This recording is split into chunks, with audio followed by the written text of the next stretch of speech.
Hello and welcome. My name is the Alpha Female and you're listening to Turnbuckle Talk. Whoa! G'day, mateys. Bushwhacker Luke here, 2015 Hall of Famer, and you're listening to Turnbuckle Talk. Yeah! Whoa! This is pro wrestling's only modern-day Viking Gunner, and you're on Turnbuckle Talk. Hey, this is Nick Magnus-Solis, and you're listening to Turnbuckle Talk. Hi, this is Leva Blue Pants Bates, and you are listening to Turnbuckle Talk. Hey, this is Jeff Jarrett, the king of the mountain and founder of Global Force Wrestling, and you're listening to Turnbuckle Talk. Hey, fellas, you guys have a great day, and this is only because I'm talking to Canadians. It is actually spitting snow in Tennessee. See? Oh my God! That's a great. We've had 70-degree weather here. We really had a warm December, and I get on the phone with damn Canadians and we're spitting snow. So. Welcome to episode 296. My name is Karl Karufel, and this week I am joined alongside Bobby Munson, and this is Turnbuckle Talk. This week's episode, we're going to discuss some Logan Paul, some Saraya, some Sasha Banks, some trademarks. We're going to discuss a little bit about an incident that happened in Peoria at their Civic Center, and we're going to be talking some NWA, the National Wrestling Alliance. First and foremost, Bobby, my friend, how the hell are you? Oh, I am doing fantastic, and it's great because, you know, with the time change that occurred, it made it a lot easier for me to be able to join you for an episode of Turnbuckle Talk. So often just kind of hop on in the chat, usually about halfway through when I get home from work. But hey, lately it's working in our favor. Good. I am very happy about that. Chris Best coming in saying good evening to you as well, my friend. Again, Chris Best, if you have equipment and you have a way to hop on to one of these shows, you are more than welcome. Just send me a message and we will definitely have you on for an episode of Turnbuckle Talk, my friend. And Bobby is even in there as well, as he's on the screen here saying hello, everyone, and happy to be here on Turnbuckle Talk tonight. Let's go. Yeah, let's go. We definitely are. I think the first thing we're going to start off with is Logan Paul. Ooh. So now we know that Logan Paul recently did have, a matchup for the Universal Championship with Roman Reigns in Saudi Arabia, where he lost at the premium live event Crown Jewel. So now it is coming to light that Logan Paul has sent an email or a text message over to not Mama Melball, but Triple H instead. Mel, good to see you in here. Thank you so much. He sent in a text message over to Triple H, essentially saying, I want to take on John Cena at WrestleMania. Whoa. So, right. Pretty big, considering he's already gone up against arguably the biggest star in the company today, maybe for the last several years, we could even say. And yes, arguably. Yes, okay. But Logan Paul wants to take on John Cena. Now, I personally, so Logan Paul definitely is a guy that can kind of work. He definitely is there. He's put in the time to do some training, especially with guys like Shawn Michaels. Okay, no better training than getting trained by Shawn Michaels. But do we really want to see Logan Paul, and do we really want to see John Cena at WrestleMania taking, I'm going to say it, taking a spot away from people that are already there on the roster? Bobby, what do you think? I'm not opposed, again, because WrestleMania tends to be one of those times where they do bring in some celebrity names and stuff like that. They're going Hollywood this year, so it wouldn't be outside the possibility of having a John Cena match in general anyway. And Logan Paul brings a lot of eyes to the product. I know, so does John Cena. You got two real, in a sense, outsiders at this point in time coming in for a WrestleMania match, but it might bring a lot more people into watching WrestleMania in general. Again, Logan Paul, he's very surprising in so many ways because he has picked up a lot of things very, very quickly. He's been put into a very large main event-like spot in having a Universal Championship match, a main event match on a premium live event, mind you, in front of that many people. And he held his own. I mean, doesn't matter what side you're on when it comes to Logan Paul. I mean, he held his own in there. He looked good in there with Roman Reigns. The other thing is, too, and I know Chris Best mentioned it, is he going to be cleared in time for WrestleMania? And that is the big what if in this whole thing. I know there's been a lot of rumors about who Cena could be fighting. That could be one of them. But I know Gunther was on the table as well, too. And I think I was a little bit more excited on that path than I was on the Logan Paul one. I definitely was a little bit more excited for a Gunther as well against John Cena. That I would definitely not mind seeing. So I think that like this is just a fantasy thing for Logan Paul right now. He's gone on record saying that it's going to be on his birthday in 2023, and he asked the WWE chief content officer, that's Triple H, to throw him a bone by booking him a match against Cena. Now, his words, he says, that's my dream. I mean, think about it, man. I've proven the model twice now. I've proven the model of headstrong, capable internet kid versus a GOAT, a top-tier industry leader. Floyd Mayweather, that worked, generates $75 million. Crown Jewel became the #1 most viewed international pay-per-view that WWE has ever had. I've done it twice now, and the reason is because when I'm paired with a legend, a top-tier industry leader, the model works. So those are Logan Paul's words right there. So maybe I think he's thinking a little bit too highly of himself at this point. It's only been twice, and flukes can happen twice. Okay, yeah. So yeah, I just I don't know about this just yet, right? So a bit of a shit talker, isn't he? He's quite good at it, in fact. Yeah, oh, he definitely is. Like, he was doing an interview, and in the interview, this is where all of this comes from, right? He says, I texted Triple H right away. I said, do you want to break the internet again? Okay, again, coming back to that, thinking, a little bit too big of himself here. Do you want to break the internet again? That's a dream matchup, dude, at WrestleMania in LA next year on my birthday. Triple H, throw me a bone, give me a birthday present, and let me take out John Cena. That'd be crazy. I mean, you don't get it if you don't ask. I mean, that's just it. That's true. The fact that he's asking, he wants it. I'm not saying it's an impossibility. Triple H understands business, and if he thinks that there is money to be had in John Cena versus Logan Paul, and he has them both cleared for that time spot, he's going to take it. We got a two-day WrestleMania that Triple H has to put together. The first one he's putting together, and you can guarantee. Right. As much as he wants to put his own flavor on it, there's going to still be some of that WWE stamped on there of having the celebrities and stuff like that that's worked so well for WrestleMania over the years, because you can't completely get away from that. That is what draws the casuals in. And if he wants to keep some of them this time around, he's got to give them some of what they're used to while reeling them in with some of the new flavor that he's bringing to the table. I fully understand where you're coming from there. For me personally, it's a matter of I don't want to really see the celebrity in the ring. Like bring in a top tier band, bring in a couple of top tier bands, right? And allow them to play somebody down to the ring. That's going to draw some people in, right?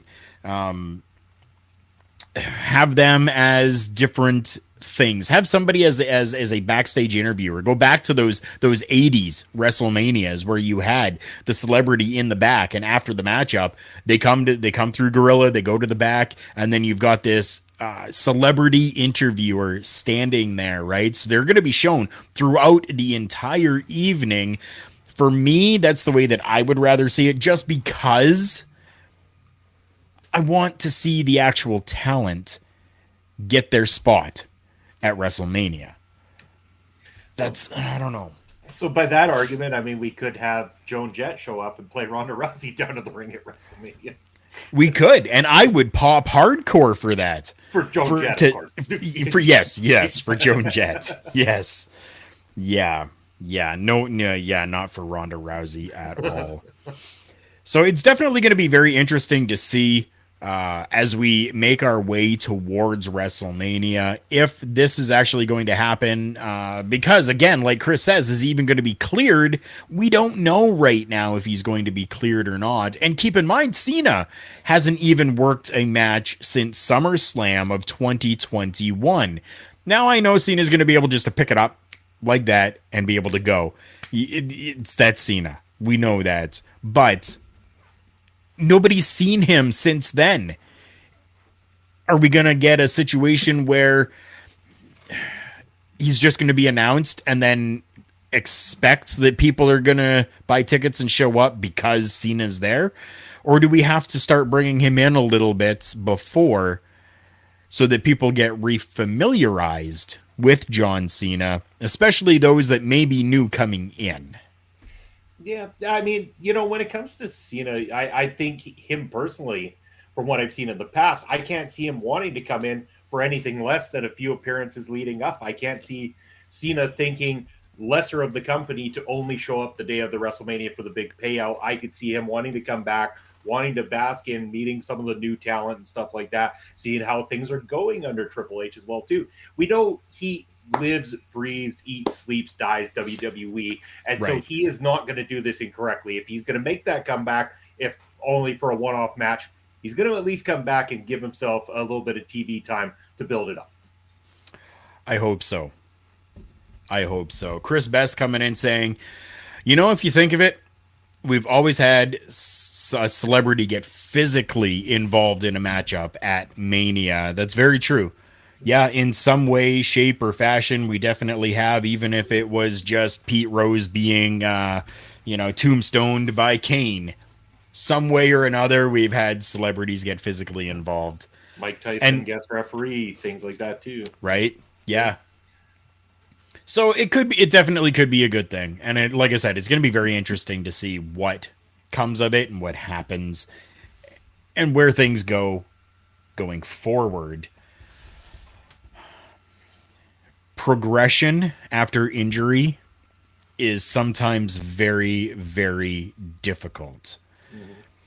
But there is one name who has done this, and we're going to get to see this person very soon and see what has actually transpired and how this person is. And I am talking Saraya, whatever you want to call her, the former Paige from the WWE. So she actually spoke recently with Chris Van Vliet, and she made it clear that she's excited to wrestle again, but she does know that there's going to be a lot of people watching the bout, and she's going to be facing a lot of pressure to deliver, and that people are going to be watching for a number of different reasons. Some of those reasons are to see if she still can. Some of those reasons as well are because of the injury that she had. Everything she does is going to be scrutinized under a microscope hard freaking core. So if you don't know, Saraya is getting back into the ring, and she currently has been feuding with Britt Baker since she's arrived, and soon she's going to be having a match with Britt Baker on AEW television, not even television, their pay-per-view. It's full gear. Yeah. Again, I come back to, she has not wrestled since 2017. So what is this going to do for her as we welcome Basser in as well? Good evening to you, my friend. Thank you so much for coming by. So what do you think? 2017 with a neck injury. Yes, she's going to be scrutinized and looked at very closely. What are you thinking on this? Again, you're not wrong. She will be scrutinized by a number of people. Other people are going to be like Chris is saying here, like Edge and Bryan Danielson. I mean, everybody was so just in love with the fact that they were back after all that time. They were less worried about scrutinizing them, at least at first anyway. It was like a pass for the first little bit, but it didn't seem like they missed much of a beat. They got it. They understood it right away. And we would hope the same for Saraya, Paige, whatever she's going by. The only bad thing about this whole thing, and I hate to say it, and I don't know if anybody's been paying attention, this build-up sucks. It really is terrible. I mean, she is supposed to be the baby face, and she's getting nothing. No sympathy, no nothing, and everything Britt's going back at her with is supposed to be heel talk and is getting the pops from the fans. And it becomes very confusing, disjointed. Who are we supposed to cheer for? You would think you want to put all of your babyface marbles on Saraya, because this is someone who's got that whole, I haven't been able to do this since 2017. They should build off that. Not having her go out there saying, this is my house, because guess what? It's not her house. It's more Britt Baker's house than it is Saraya's house right now. So you're kind of going down an incorrect road, but I still need to watch it at the same time because I'm curious how Saraya turns out, what she does. I'm not going to scrutinize it. Again, I understand how bleeping hard professional wrestling is and how much goes into putting it together and how much you could probably forget a few steps along the way in a matter of 5-6 years since being in a ring like that. I mean, yeah, some things I'm sure will come back together. I'm sure you could attest to that, Carl. If you were to step in tomorrow, there might be a few things that, come back eventually. But for the most part, I think things would click as soon as you stepped in there, right? Oh, yeah, it definitely would. Chris is right here as well. He says, the sad thing is the promo last Wednesday was fire, and she got nothing from the crowd. Very, very true. She got nothing from the crowd, and that exactly is what Bobby was speaking to there. And it's very sad that that's happening, because she should be that huge baby face. It should be 100%. The crowd should be losing their absolute shit when she is there. You know what I think would have done it for me? What would have put this entire thing into a full I give a shit about this? If Paige would have gone out there and said, Britt Baker, I'm going to huff, I'm going to puff, and I'm going to blow your house down. There you go. See, that's more like it. It sounds fired up. I'm ready for this. I'm dying for it. She comes out and it's, oh, I love this industry. Well, I'm sorry, but who doesn't? Right? While you're there. I would assume that 99% of you working in that industry love that industry. So let's get over the whole, I love wrestling, I love this industry promo talk and get down to the nitty gritty. Like you're saying, I'm going to blow your house down, bitch. I'm sorry, I'm cussing. No. But I think there could be more fire on the side of Paige and less of those reactive remarks that Britt's really, really good at. Don't get me wrong. Britt is excellent at what she's doing. But the problem is that in doing this, she's coming across the babyface. Saraya's coming across the heel in a sense. And you might have yourself a problem where you have no choice but to do a double flip this weekend. Right? And that sucks. That definitely. Even to your point as well, talking about Paige or Saraya, this comes right from her interview that she did with Chris Van Vliet. She says, I'm not even going to have it on my phone. She's talking about social media and stuff like that. She's like, I'm not even going to have it on my phone because I'm already too much in my head to the point where I just want to be good. I have to focus on making sure I keep myself keep myself safe, make sure that Britt is safe, and just the pressure of having a match. It's just wild to me. It's a beautiful story, but it makes me nervous. And then she laughs afterwards. I get it, right? And again, this is that whole like, ooh, I'm so happy, I love this, blah, blah, blah. Okay. Okay. I'm excited for it. Don't get me wrong. I definitely am excited to see Saraya come back, and I want to see her succeed. I definitely do, because it has been a very long time, and she worked her ass off to get to where she was within the WWE. And unfortunately, the WWE continued to keep her up until the fall of 2022 on the books, so she really had no option available to her, but now she does, and I'm interested to see.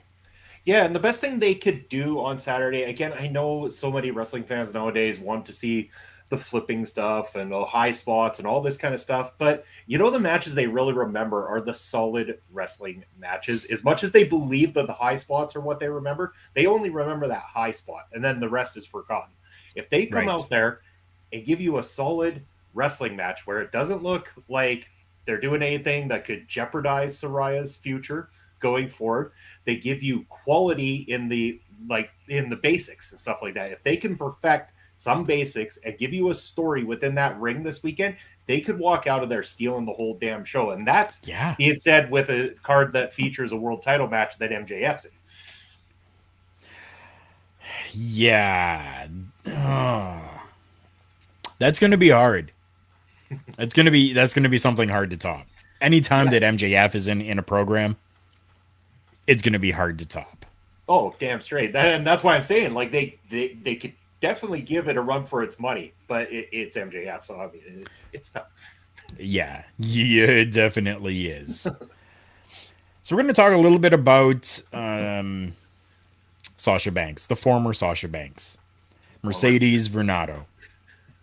Okay, so recently there's a new company that kind of was created. It's called Soulnado Incorporated. It was created in August of this year, and the trademark filings for this were actually handled by wrestling's gimmick attorney, Michael Dawkins.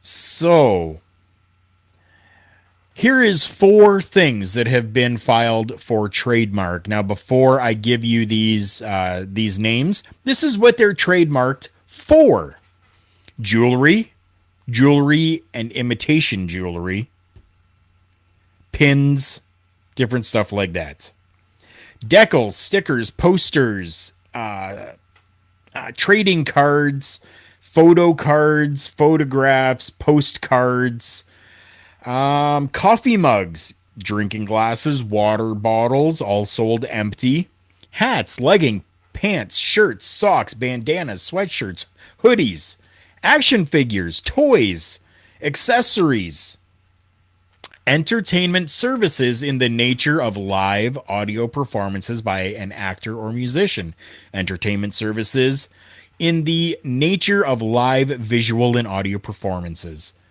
in the nature of wrestling contests, wrestling exhibitions, personal appearances by a professional wrestler, actor, and musician. The list goes on, a whole bunch of different stuff about wrestling and globally.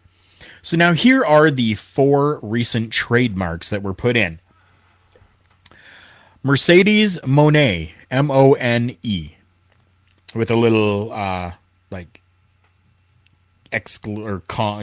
something exponent at the end. So it's like money, but without the Y. Right, yes. There we go. Monet Talks, Bank Monet, and Statement Maker. Interesting. So yes, we've got to be talking about Sasha Banks. No way. Right?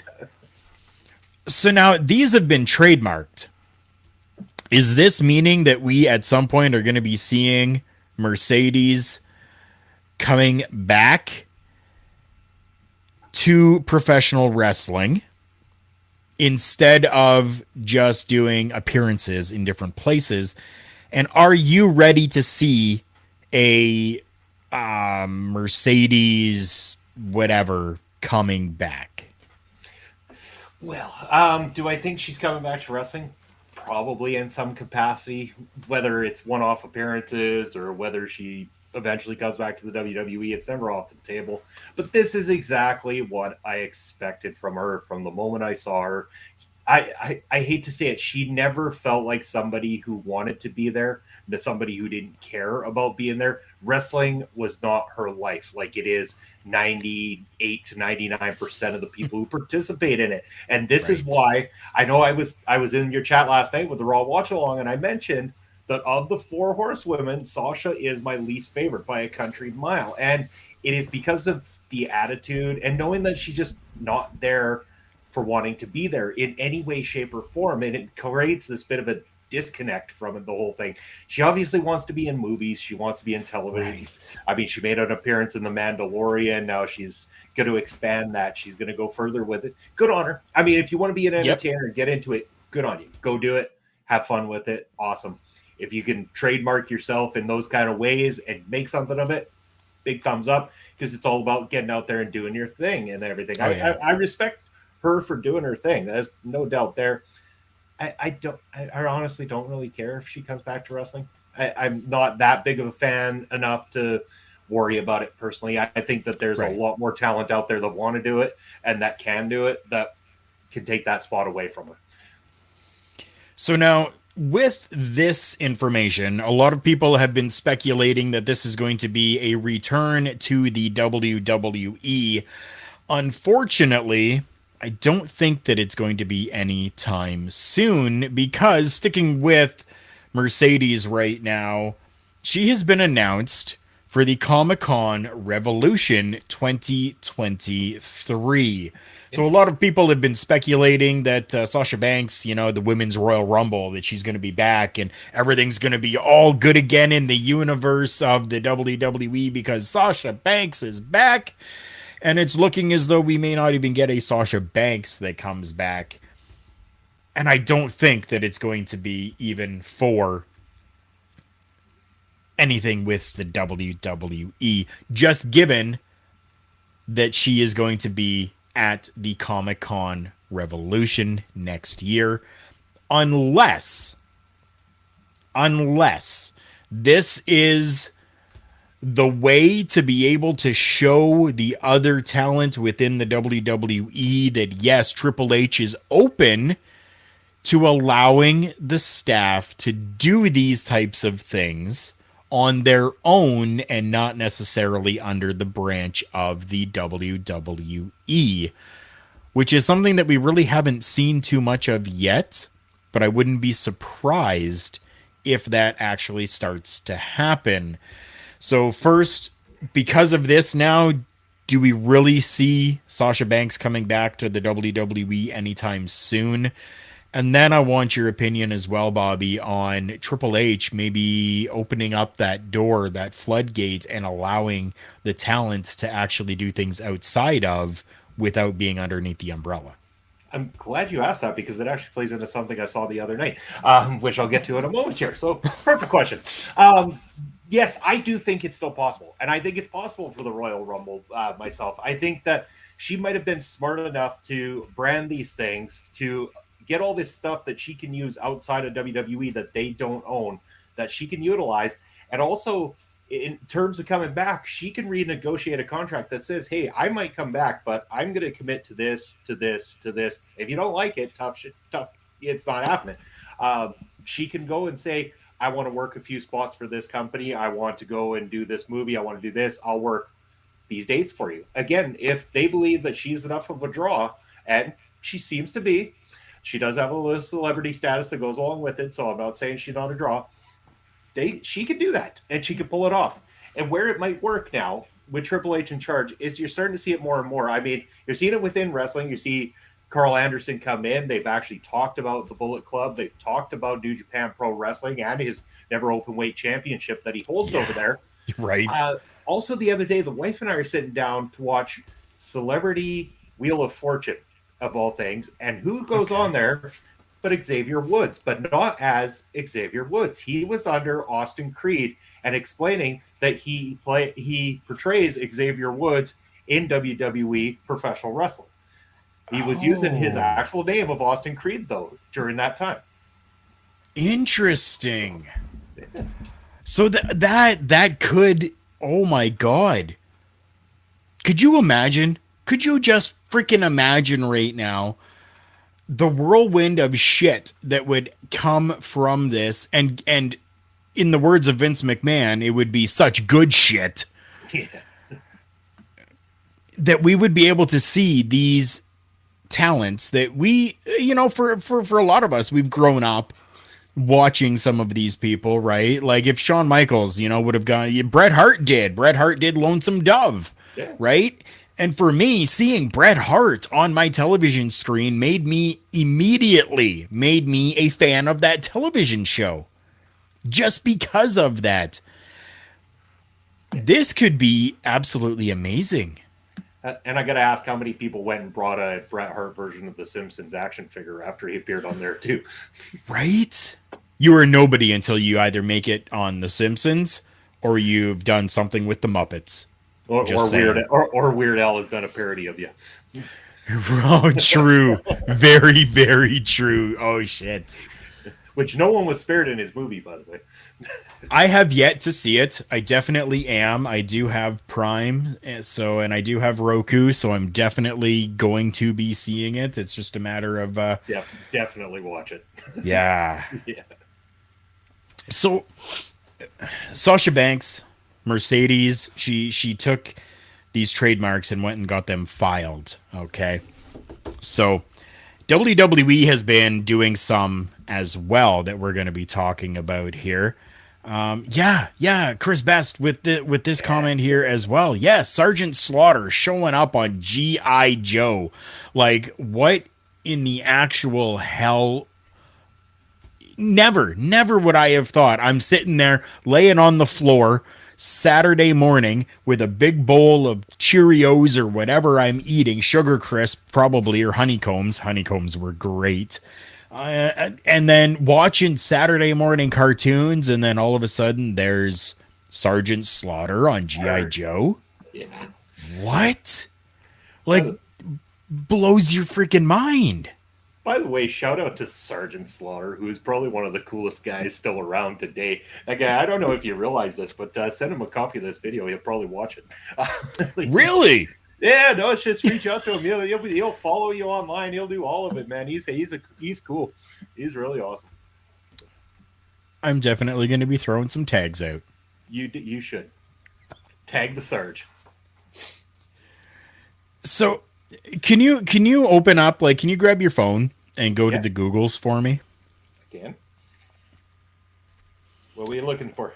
I want you to type in OBA space FEMI. Oba Femi. FEA. M. FEM. M. I. Oba Femi. What besides okay, so yes, this is a new trademark that the WWE has. Besides seeing anything for that, what are you seeing for Oba Femi? I am seeing professional soccer player, young man Michael Obafemi is what's coming up here. Irish soccer player playing currently for Swansea City, has had 19 matches, 3 goals, and 1 assist. So add to the end of that, Oba Femi meaning. And I'm only asking this because I did the same thing. What did you find? The king loves me. Right? Anyway. Right? Yeah. And by the king meaning who? Okay. I've seen some stuff on there talking about God, talking about Jesus, talking about the King. I have no idea what the hell Obafemi is. If anyone watching is doing the same and going to the Googles and can tell me what Obafemi has to do with professional wrestling, please let me know, because both of these trademarks, and yes, I'll give you the other one in just a moment here, both of these trademarks are listed as covering categories of entertainment services. So while everyone else is looking that up, the other one that WWE has filed for, and they filed for this on November 10th of 2022, is Iron Survivor Challenge. Okay, now that's intriguing. Right? Right. So we know what a Survivor Series is, right? We know what a challenge within the company is. We know what the word iron means within the wrestling industry. And for those of you who are not aware, Iron or Iron Man usually speaks to a time of 1 hour. So do you think we're going to be having like a 1 hour Survivor Challenge where you have to go a full hour? And I don't know how this would work. Yeah, I mean, they've used that term iron a little bit loosely over time too, and even like Iron Man or Iron Woman matches have become 30 minutes as opposed to 60 minutes. True. It makes me wonder, does that become the name of the new version of the King of the Ring? Do they bring the King of the Ring back, or do they completely change what the King of the Ring is and give you a one-night tournament and that's it? The idea of the Iron is to go through all the opponents in one evening as opposed to just having a finals on the night of the premium live event. I need to know now. I would definitely be okay with that, but I would rather it be the King of the Ring. I would rather the King of the Ring name. But at the same time, the Queen of the Ring apparently can't be used, and Queen's Crown or whatever they chose, that was not good. I mean, at all. So this would be a cooler name for the women if they had a night two, and that was their version of the King of the Ring. That I'm down for. Me too. So anybody that is watching this in the replay afterwards, once again, Obafemi, Google that shit for me and let me know what you think it means. Trying to figure it out. Because, I mean, taking a look at the actual trademark here, Obafemi trademark registration is intended to cover the categories of entertainment services, namely wrestling exhibitions and performances by a professional wrestler and entertainer rendered and through broadcast media, including television and radio, internet, commercials online, providing wrestling news and information via a global computer network. Okay, so now I'm wondering, is this something maybe more for Saudi? Possibly. There is that possibility. Because it's even talking about organizing sports events in the field of wrestling for fan club members, organizing social entertainment events for entertainment purposes for wrestling fan club members. Maybe Obafemi is a different meaning in a different language that they're trying to, North Americanize. That is going to be for not even North America. Yeah. Because we do know that they are looking at a generalized NXT, right? Like an NXT Europe type of situation going on. So is it maybe something having to do with NXT Europe? Interesting. They could be on to something ahead of the game and stuff like that too. It's very, very possible that they're preparing themselves for what's to come. and that could be on the horizon, preparing for NXT Europe, preparing for generally what seems to be like a global, experience for WWE, its fan base, for the wrestlers themselves. It seems like this is going to reach new levels, or at least in the vision that Triple H has, it's going to reach new levels. And that's why these trademarks, before we read these trademarks, we're like, oh, it was going to be sanctioned with that garbage name or something like that. And now we're seeing these, we're like, whoa, hold on here. That's kind of cool. What you got going on there, Trips? Like, go ahead, let us in. Right? Haha. We're going to take some commercial breaks here. While we're in the commercial break, I want you all to stick around. We only have 2 more topics to really go through here. And I want you to take a look at these sponsors for us as well. Continue to look up Oba Femi for me. And again, if you are watching this on the replay, leave the comments down below and let me know what you think of this Oba Femi. Promotional consideration paid for by the following. Wrestling, a love and a passion we all share. I've started a wrestling brand, the wrestling brand. A brand founded on the aspects of wrestling.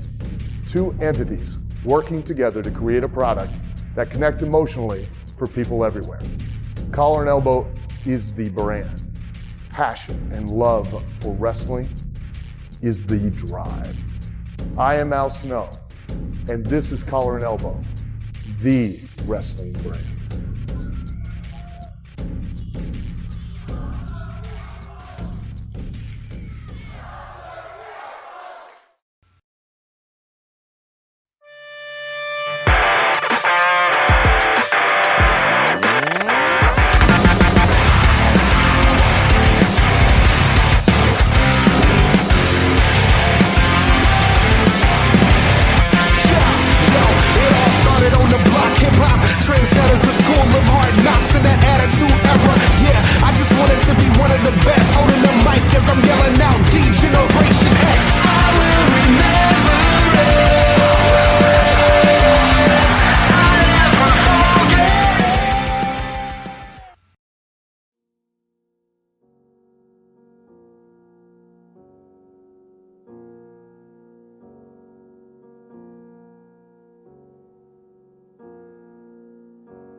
The official Turnbuckle Studio shop is open.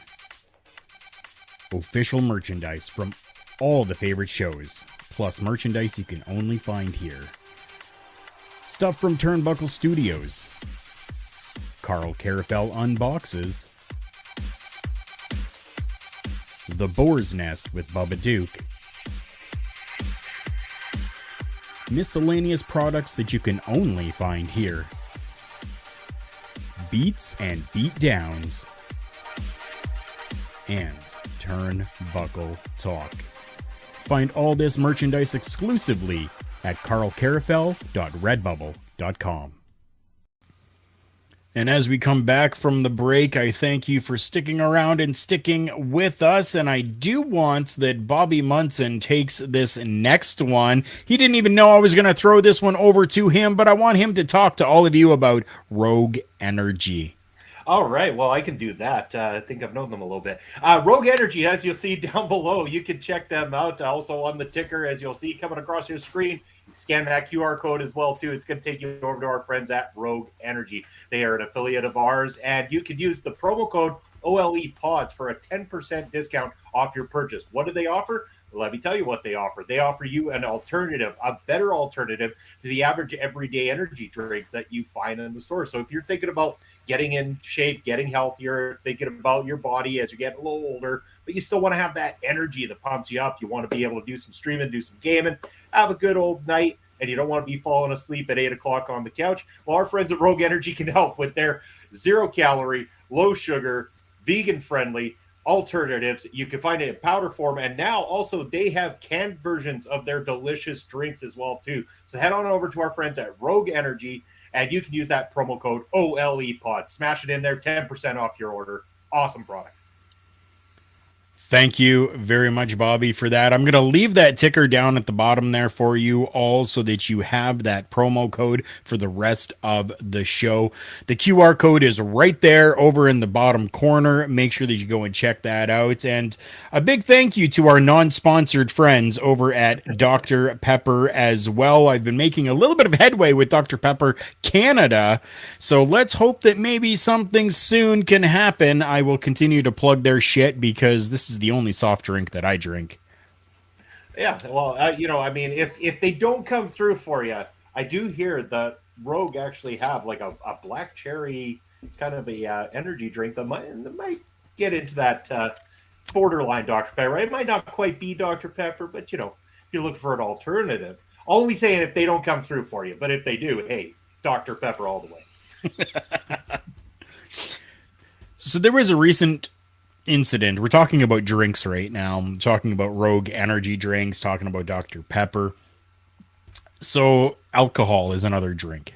It's a big drink. It's a big thing that happens at a lot of different live events that happen for concerts and football games, basketball, hockey, all the different sporting events, including professional wrestling. Now, it's all fine and well for you to have yourself an adult beverage, have yourself a brown pop if you want. It doesn't matter.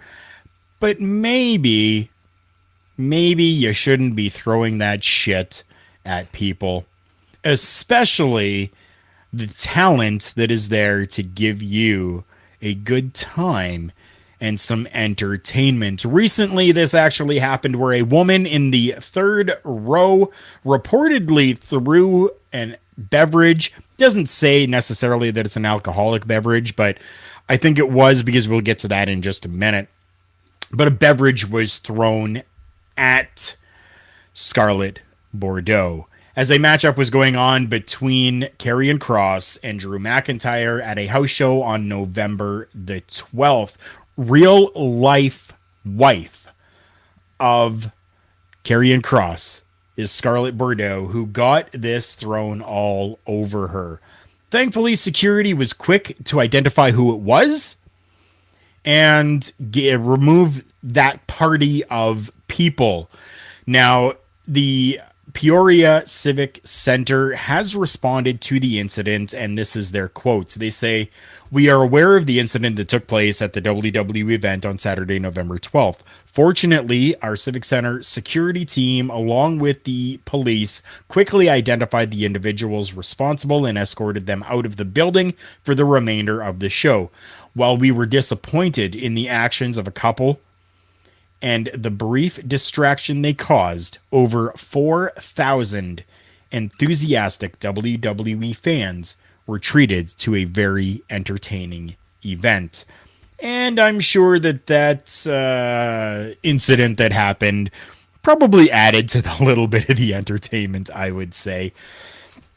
Have you ever done this, Bobby? Have you ever been so pissed off with a person or a character that you have thrown your drink at them? No, because you know how much a damn drink costs in one of these shows? I'm not throwing that. In fact, it's starting to spill towards the floor. I'm that guy rolling onto the floor to catch the last drop as it's heading there. Damn it, how can you afford to throw beer at somebody? Right? Yeah, it just blows my mind. There's always got to be one or two losers in every crowd. Doesn't matter what show, what wrestling company, doesn't matter. Independent, WWE, AEW, there is always one or two idiots within that crowd that either say something that they shouldn't be saying. And I'm pretty open to a lot of things being said before it really irks me. But there are certain things you just don't say and you shouldn't be saying, and they still get said at wrestling shows often. And stop that now. And as for beer throwing, if you want to throw beers, don't throw it at the talent. Throw it at me or someone like me that's going to lap it all up and enjoy your $15 beer that you just wasted. Right.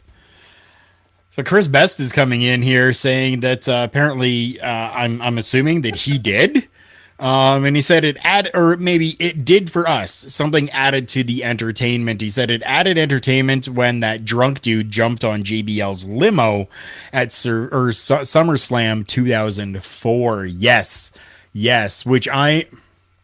okay, so SummerSlam 2004. I was there. Chris was there. My ex-wife was there. Even my youngest child was there. I mean, he was inside the ex-wife's belly, but he was there. So there was a matchup that was happening between JBL and The Undertaker, and halfway during that matchup, some douche nugget decided to jump over the rails and make his way onto the limo, which could have been disastrous. Because if you have seen that matchup, you know that The Undertaker actually chokeslammed JBL through the limo. Of course, it's going to be gimmicked, right? What? Now, if this person had fallen through the limo, it definitely was entertaining, though. And this is the problem. I mean, it's okay to have a laugh at it when it's happened and nobody's got hurt, but where it comes into a risky position, and we've seen it even on the independent scene, where people decide they want to be funny, they want to go get a picture taken because they jumped on top of the top rope, or they've gone and done something. You're putting the company at a liability now, because if your drunk, stupid ass goes and gets severely injured, they're not going to blame it on said drunk, stupid moron that did said drunk, stupid thing. They're going to blame it on the company, and the company is going to become liable. And this is why many times, even at the shows that we run here locally, I see people get in there and I'm the first screaming at them. Even our past show, one dude got in there and it's his first time at a show and he leaps right on top of the ropes and he's standing there to get a picture taken. And I get it. Don't get me wrong. I understand the excitement. But if you have not stepped in the ring in any capacity to have some training or are under some sort of supervision, don't get in there, because you can get severely hurt. Even the most silly little thing that you think won't hurt you is going to hurt you. And it's going to be a really bad reflection of yourself and the company that you're doing this to. So the figurative stool is always there for you to pull up and join us. And you're joining us at a pretty good time, because we're going to transition in a moment away from this incident that happened, and we're going to be moving on to another incident that happened that has the entire wrestling world buzzing right now. I do want to say that Scarlett was very professional with her response. She actually took to social media and said, "As a classy woman from Chicago, I'm not surprised that something like this would happen in Peoria. P.S. To the granny who threw the drink, your booze was as cheap as your hairdo." Nice. Very, very nicely played. I mean, you couldn't handle it any better. And I see like White Mountain say clothesline the guy and they won't do it again. You could go down that level. I mean, the guy that I could have done that to that night, actually, if I would have got the opportunity, I would have thrown out a chest chop, because I was serving those up in the parking lot that night for people that wanted to find out. Because you always get those ones, I gotta know. Okay, I'm not going to hold back on your ass if you gotta know. And then when you do it, like, ooh, that hurts. Like, yeah, it hurts. Right? That's why we tell you to stay the hell out of the ring unless you want to learn how to do this properly. It's even better when you start to rub the hands first and get it all warmed up. Yeah. Chris Best is absolutely correct here when he says, by the way, the crowd that night was, as Jerry Lawler said, bizarro world. It definitely was. If you have availability to check it out, please go and check out SummerSlam 2004. It was a fantastic event that happened in Toronto, Ontario, Canada. Chest chops were my initiation. Aren't they always? Yeah. That's a given when it comes to taking a class. Oh, yeah. Oh, yeah. Yeah. That's my favorite part about being done first class, is because then you get to dish them out afterwards instead of taking Right. Hello, Parrish. Thank you for coming in, stopping by. That guy, along with the natural Astrid Pizarro. There, it's a time. There we go. have themselves a show called Taking Over that will be happening on the OLE Podcast Network, our local establishment's Twitch page. Make sure you're going and checking that out. That's probably happening at about 10:10 Eastern Standard Time, where they are going to be talking about the latest edition of NXT. So the big thing now. The big thing that everyone is talking about. And yes, I'm going to put this graphic back up here again just for a moment as I grab my cell phone, because I had somebody leave me a pretty awesome comment, to be honest, on the socials in regards to this whole situation happening. So now Billy Corgan is the owner of the National Wrestling Alliance, which means he's like the Vince McMahon. Everything goes through him. We just had Hard Times 3 happen. So first thing that I want to get out of the way is Billy Corgan has now gone on record and said that if you don't want to see stuff like this main event, don't watch the NWA. You stupid son of a bitch. Yep. You have literally just told your fans, don't watch my product. Yes, as Chris Parrish says, it will also be on his Twitch page and Astrid's Twitch as well. Follow all of the Twitches and take your pick of where you want to go and watch it. So the main event of the Hard Times 3 saw the crowning of a new NWA World's Heavyweight Champion in the form of Tyrus. So Bobby's already laughing, which is great, because I want to turn this over to you and get your thoughts on Tyrus winning that championship. I couldn't stand it when he won the other championship over their TV title or whichever one it was. I couldn't stand it when Billy brought him into the NWA. I've been so forgiving and so behind everything Billy Corgan has done since purchasing the NWA, putting it out there, understanding that, you know, he's doing the best he can with what he's got. And he's done a decent job most of the time. I mean, let's not say that he's perfect in what he's put together for the NWA, but this just no.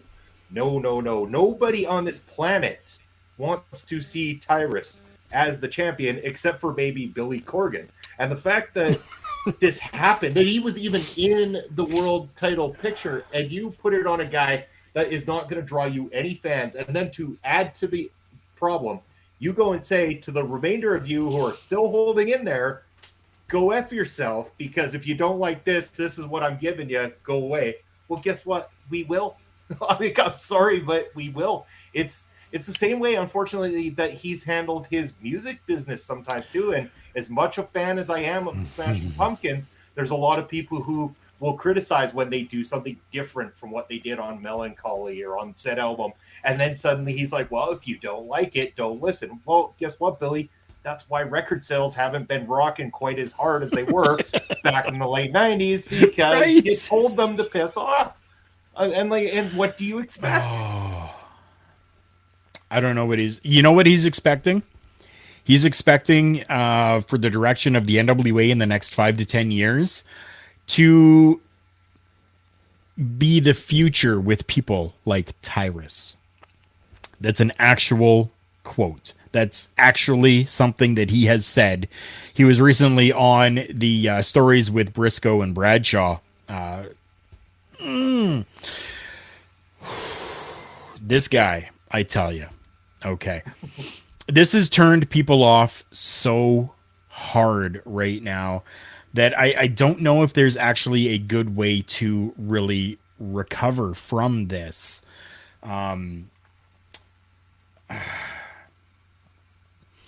This is another quote that he says. A lot of people in the wrestling community, I know it's a hotly debated topic. They like what's going on with the, I call it, the 8-star Meltzer matches and all the stuff. And I like that stuff too. But if we're just talking business, just straight business, not fan stuff, I still believe in Brock Lesnar versus Bobby Lashley. And in this upcoming main event, Matt Cardona, who's recast himself on the independent scene as a star, as the star that he is, versus Tyrus, who's 6'8", 375 pounds, versus Trevor Murdoch, who's 6'3", and another 350 pounds. I want to see that match. And here's the thing. I get where he's trying to come from and stuff like that, but it's not the right way. It's like, yeah, the 8-star Meltzer matches. I'm not always the big one behind those ones. I believe in a Bobby Lashley versus Brock Lesnar match. It's the kind of stuff I grew up on for the most part.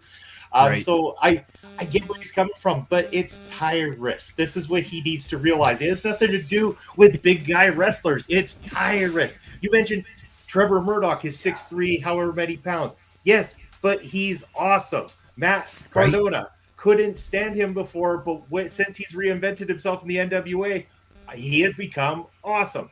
Tyrus, never awesome in WWE, never awesome in TNA, not awesome in NWA, and he gets worse as the years go on. And the fact that him and Billy think that this is a good business decision makes them very, very delusional and disconnected from what fans are looking for. Yeah, you can't have the fan favorite be the champ all the time, but then you need a good heel. This is not good heel. This is not heel heat. This is go away heat. There's a big difference between that and true heel heat. MJF, that's heel heat. Tyrus, that's we don't want to see you ever in any company in any capacity. Go away for good. Right. So Chris Best is saying that's as bad as what Dixie Carter said when she was being investigated by Congress. Yes. And then he also says as well, take Tyrus out and Murdoch versus Cardona would be interesting. I agree with that as well.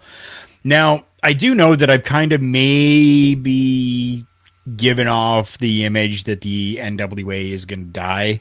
I really don't think that it's going to. I hope not. Clickbait. Yeah, I'll say it was clickbait. Yep. Yep. Okay. Gotta get those views up. Right? Yeah. So I put that out there. And good brother Nick here decided to leave a comment, which I'm very thankful for. So Nick, if you're in here or you're seeing this, thank you so much for this comment. And I said I would love to use this on the show tonight. And he said, go right ahead. So he says, I don't think the NWA is dead or anywhere close to it. With Tyrus winning the title, everyone is talking about it. Good or bad, it's getting some major publicity here. Now, will that tune new viewers into watching? Maybe. Just to see who will beat him for the world title. I don't think this is a David Arquette winning the world title level of booking, but I am curious now to see what they are planning.